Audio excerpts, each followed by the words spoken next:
Time cards are the records of the shifts worked by the guards on post sites. The time logs chronologically record the individual entries as the guards clock in and out of client post sites using the GuardsPro Mobile App. These individual entries are then consolidated in the time card. Time cards help you keep track of the guards' clock in and clock out and make it easier for your private patrol company to share the details of the time spent on the site with the clients.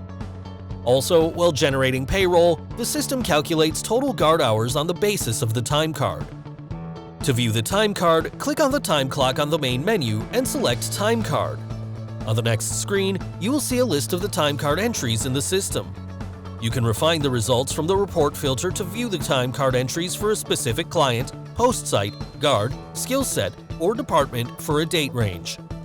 Simply click on the entry to view the entry details. You can also see the total hours, paid and unpaid break hours on the screen, so you don't have to use an additional app to calculate the total hours while charging the clients for the hours served on their property.